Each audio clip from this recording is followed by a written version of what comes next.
си. Дойде време отново да се направим нашите дряновички, деца, нашите сурвачки, защото скоро ще сурвакаме. Ще си припомним нашата песен, ще си припомним също и нашето сурвакарско наричане. Ако Господ даде добро здраве, ще тръгнем по домовете и ще благословим всеки един дом в нашето село. Знаете ли защо се прави сурвачката от дрян? Дрян, деца, е символ на силата и на младостта. И защо точно сурвачката има един кръг? Знаете ли какво означава това? Не. Този кръг символизира въртенето на Земята около Слънцето. точно така. Земята обикаля Слънцето за колко време? Знаете ли? За една година. Така. За тази една година Земята прави цял кръг около Слънцето. Това е самият цикъл.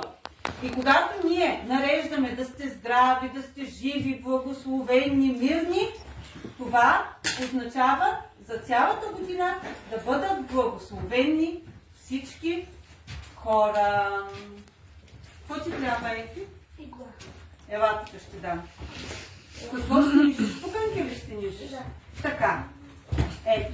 Сега, какво слагаме, заповядай? Къде е конеца? Ето Ей, сега Ецко ще бъде. Опа, извинявайте. Какво слагаме сега на сурвачката? Слагаме вълна.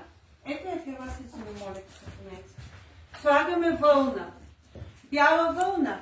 Бялото е символ на чистотата, на здравето, на силата. Зеленото е символ на полята, на здравеца, на растенията и така нататък. А червеното е символ на здраве. Сушените плодове и чушки, дечица. Ето Ефи си слага пуканки. Имаме си ябълки. Имаме си и чушки. Сушените плодове и пуканки, които слагаме на сурвачките, това е за да се множат животните, добитъка и пчелите.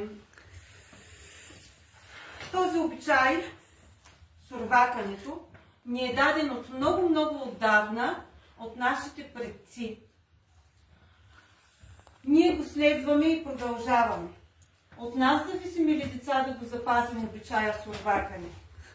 И да го предадете един ден, като станете родители, да го предадете на вашите деца. Те пък на техните. И така до безкрайност.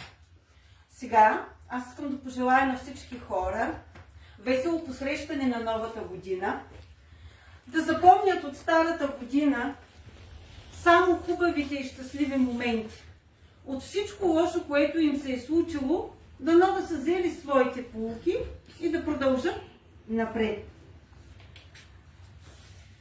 Да пожелаем на хората да бъдат добри, да вършат добри дела, защото каквото правиш и колкото и даваш от себе си, това и получаваш. Пожелаваме мир и благословени дни на всички хора. Да бъде. Продължаваме се да си работим.